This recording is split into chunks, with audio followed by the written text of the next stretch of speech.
Ahora sí, cuando es la hora 12:53, estamos presentando al analista político Aurelio Argañarás, que hoy ha titulado su columna Para y vos que pensás para Radio Tortuga 92.9, Las paso y después. ¿Comenzamos, Aurelio? Buenos días. Buen día, Marines, ¿qué tal? Yo estuve revisando eh, mi sitio YouTube Sí. en febrero hicimos una columna que se llamaba Elecciones y Vaticinios, eh, para señalar que era imposible hacer un vaticinio, que la situación era demasiado compleja como para aventurarse a decir va a pasar esto. Bueno, creo que lo del domingo pasado superó todo. Eh,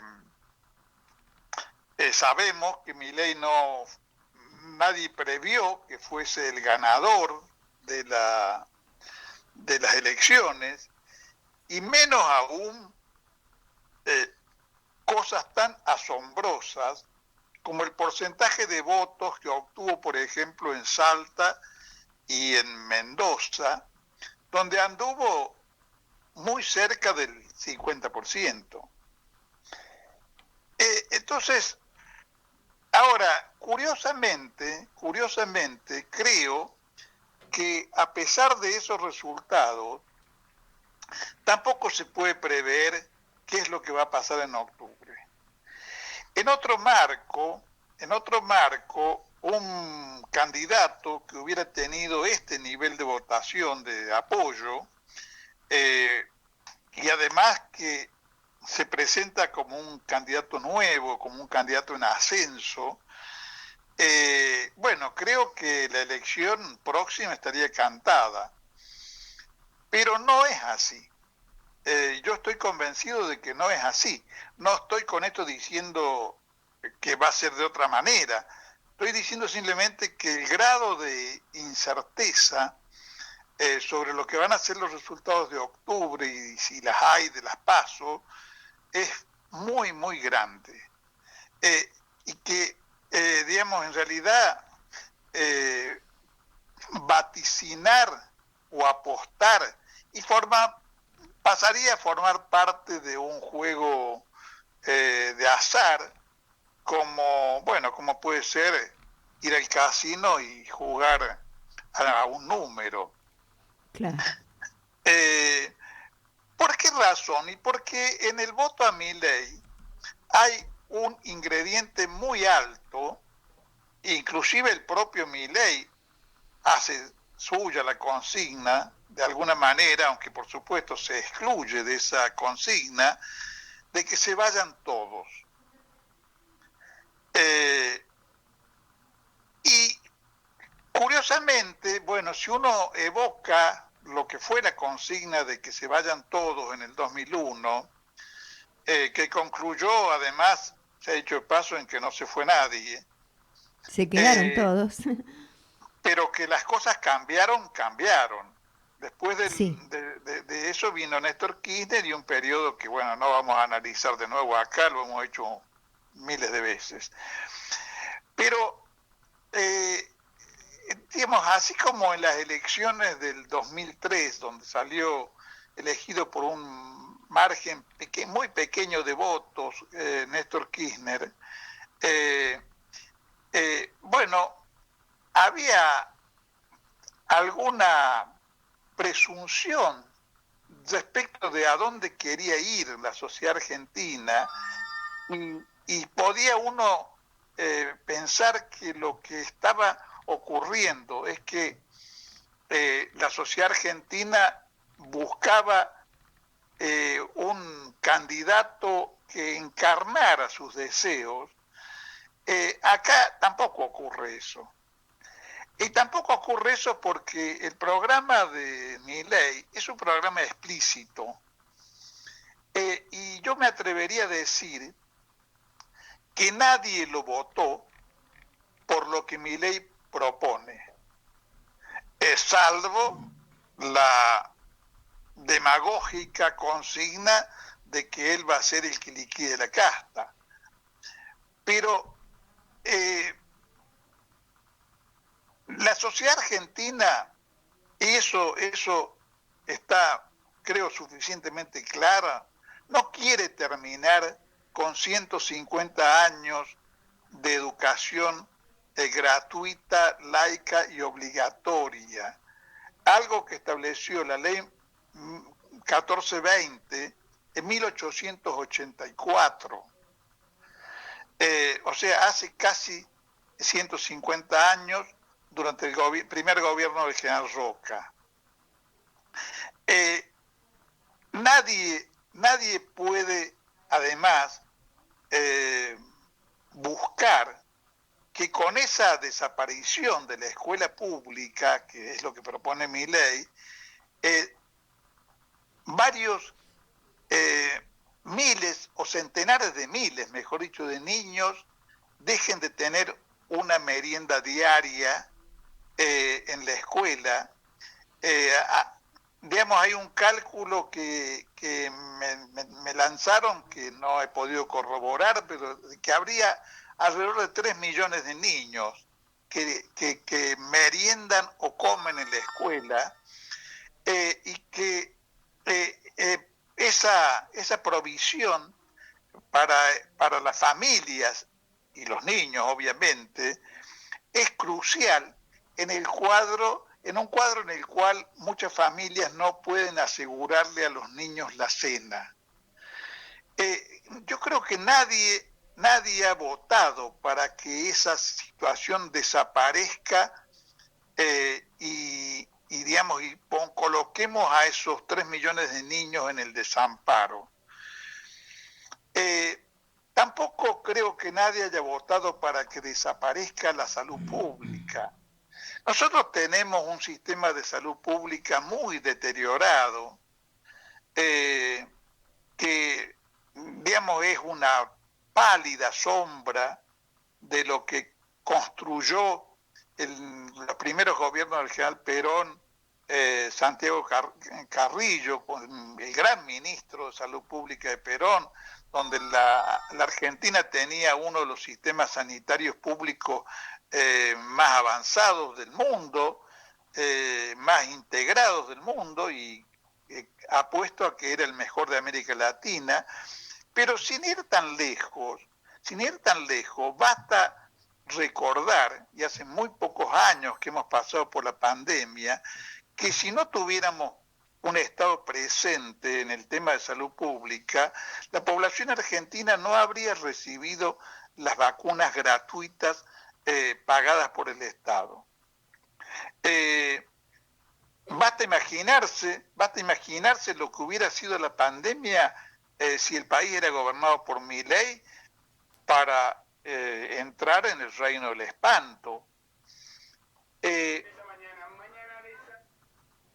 ¿Cómo? No, Aurelio, te escuchamos. Entonces, creo que eso indica que el caudal de votación de Milei es un caudal frágil, porque no se sostiene en la defensa de un programa, se sostiene en el rechazo de la realidad política y del sistema político argentino tal cual está. Yo en el curso de la semana volví a publicar en mi muro de Facebook una nota que escribí en el 2019, que se llama Los orígenes de la grieta. Y en esa nota, entre otras cosas, señalo, ya hace 4 años, que la sociedad argentina, la población argentina, es una población que, ha sufrido a lo largo de décadas una sucesión de desencantos, de frustraciones, de sentir que apostaba a un gobierno y esa apuesta se revelaba falsa. Basta recordar lo que fue el primer gobierno el gobierno de Alfonsín, con el entusiasmo enorme que significó por una parte considerable de nuestra población la llegada, no solamente la recuperación de la democracia, sino la figura y las consignas que levantaba Alfonsín, para darse cuenta, y el final melancólico del gobierno de Argentina para medir el grado digamos, de frustración que representó esa experiencia, con la cual además no tengo en este momento ningún interés en ensañarme, porque la acumulación de experiencias políticas que se vivió desde 1983 en una sucesión de desencantos, digamos, el gobierno de Menem, el gobierno de la Rúa, ya sabemos en qué terminó. Terminó en el 2001 justamente con la consigna que se vayan todos, es decir, con un grado de hartazgo de la población con el sistema político similar al que vemos hoy en día. Ahora, en consecuencia, no se puede dar por sentado que el éxito logrado por Milei en las elecciones del domingo pasado augura una victoria de Milei en octubre. Yo no estoy diciendo con esto que eso no puede ocurrir. Estoy diciendo que no es no sería una apuesta seria sostener eso.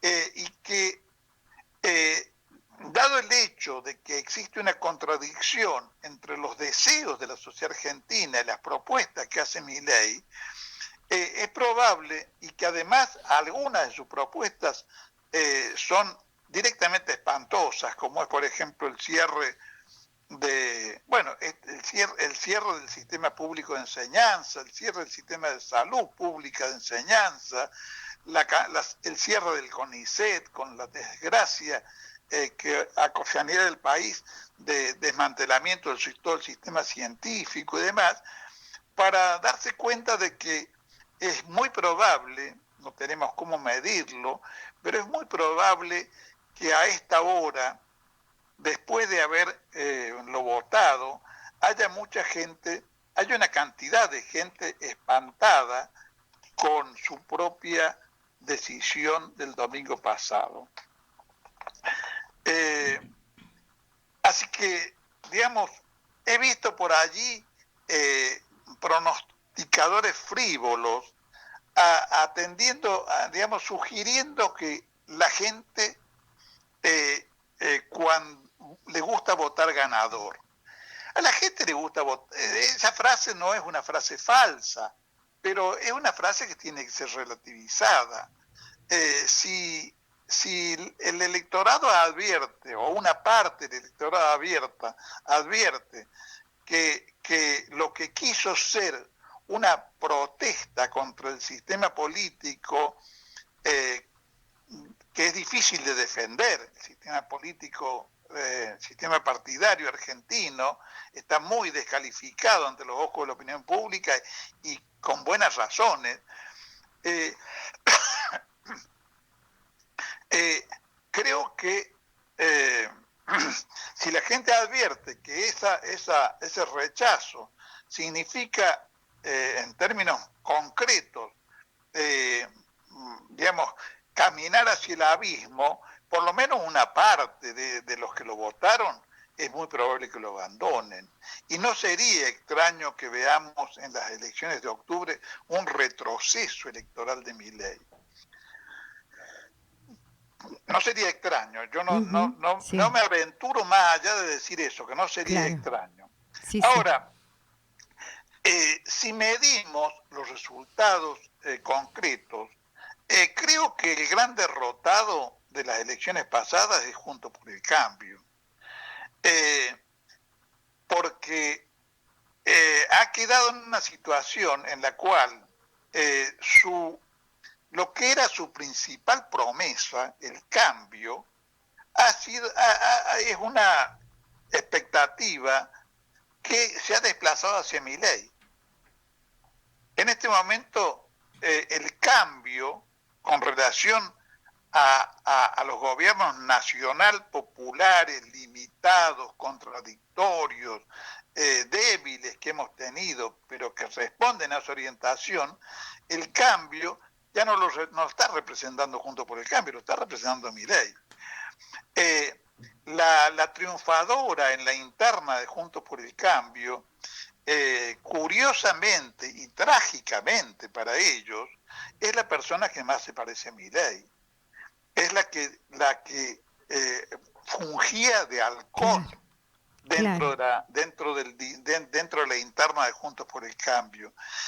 Y Patricia Bullrich tiene en este momento una situación de encerrona, porque si para disputar el electorado con Milei, digamos, sigue mostrándose como halcón y además afila un poco más las garras para ser más eficaz en esa pugna, y difícilmente pueda conservar el electorado moderado, que fue minoritario, pero se inclinó por Larreta, y difícilmente pueda ser atractiva para una franja electoral que creo yo que es más amplia de lo que se supone, de electorado moderado. A mí me ha llamado la atención, entre otras cosas que deben ser juzgadas como síntomas, en las declaraciones de Cobos. Cobos ha dicho que si en la final no está Patricia, o sea, si el balotaje fuese un balotaje entre Massa y Milei, él tendría que pensar muy bien cómo vota. Claro, sí. Entonces, y Cobos creo que es representativo de un dilema que va a enfrentar en esa hipótesis el electorado que genéricamente podemos definir como radical. Es muy difícil pensar en un radical votando contra la enseñanza gratuita, votando contra las universidades gratuitas, votando contra lo que ha sido el núcleo más duro y persistente de la tradición del radicalismo.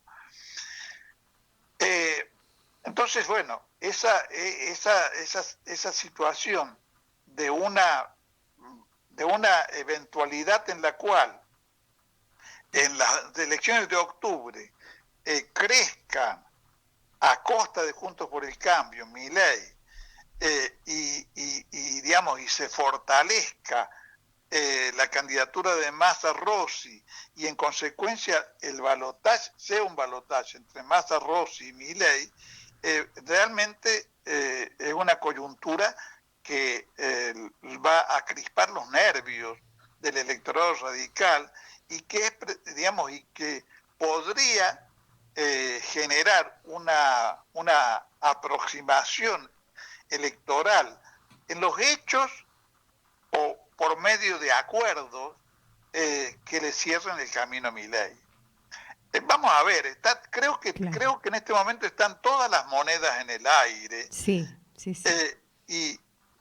Y es muy difícil hacer previsiones, porque además, como si todo este cuadro no fuese suficiente, está la situación económica asfixiante que estamos atravesando, de una incertidumbre mayúscula, donde evidentemente el gobierno y el ministro de Economía y candidato va a tratar de impedir que la devaluación y los precios que la devaluación empuja hacia arriba, arruinen más aún la situación de consumo popular. Pero creo que por esa razón es tan difícil prever. Ahora sí es posible definir o por lo menos abrir un debate y un examen de cómo hemos llegado a esta situación. Porque creo que si hace unos años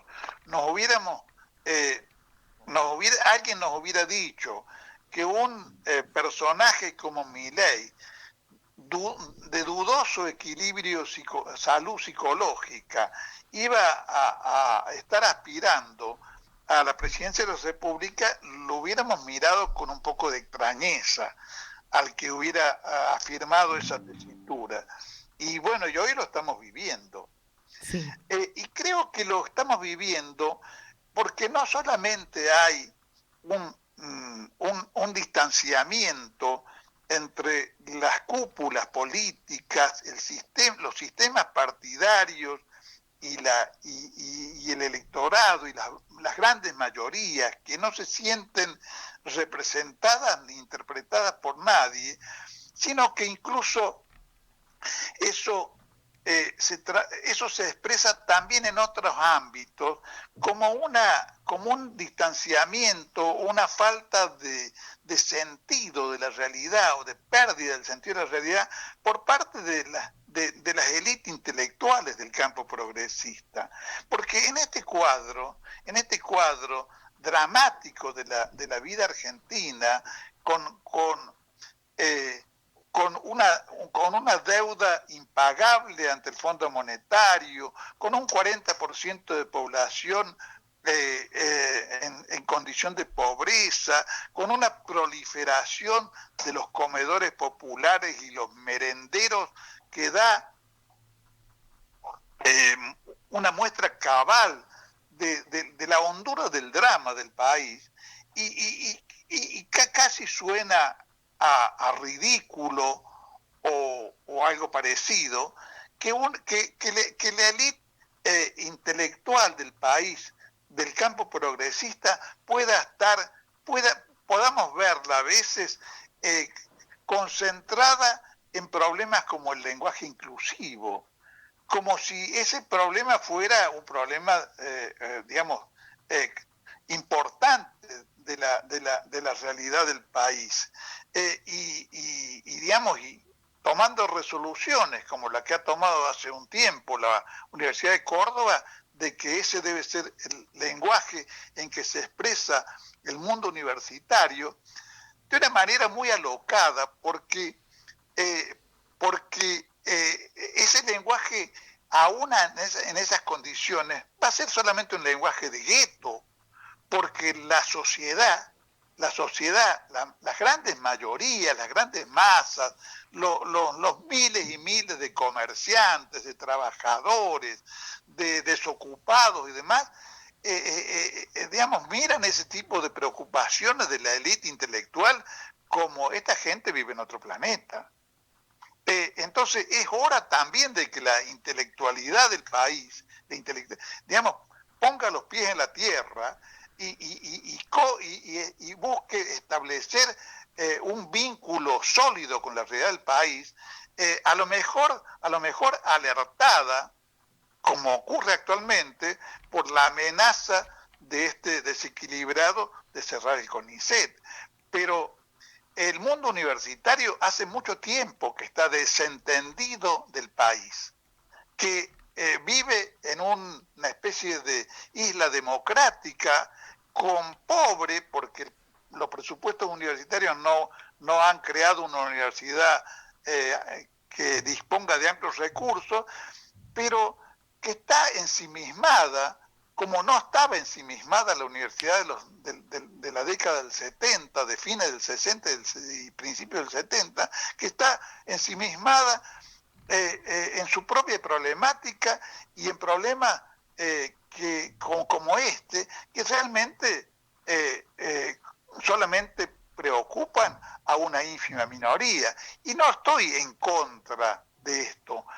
Lo que estoy en contra es que lo que estoy tratando de expresar como oposición es a la jerarquización de los problemas.